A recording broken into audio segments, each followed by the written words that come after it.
عليسة هي أميرة فينيقية أسست مدينة قرطاج، عرفت بدهائها وحسن التدبير، ولقبها سكان إفريقيا تونس حاليا بديدون، وهي ابنة الملك صور. تحايلت على أخيها من أجل الفرار بكنوزها. هل صحيح ما سمعت يا أخي؟ هل قتلت زوجي وتريد أن تستولي على الحكم؟ نعم، وقد قتلت زوجك، وأريد أن أستولي على الحكم وأن أرث أبي. سوف أقتلك إن وقفت في طريقي. فرت الأميرة عليسة بكنوزها مصطحبة معها عددا من سادة قومها، خاصة من أرستقراطية السوق.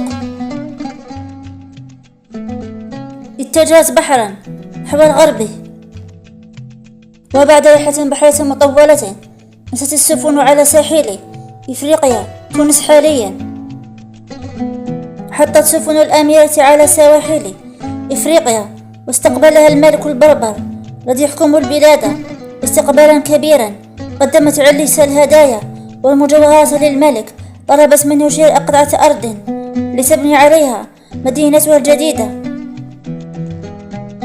لكن الملك رفض، وذلك لأنه ملزم باتباع قوانين البربر. فطلبت عليسة بأسلوبها الفاتن قطعة أرض بحجم جد الثور وأكثر، فوافق الملك.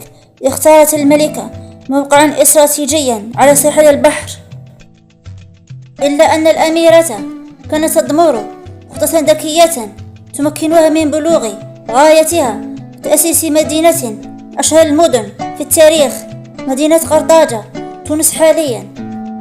أخذت جلد الثور وقطعته إلى خيوط رقيقة جدا، وكونت منه حبلا طويلا وحطت به الهضبة.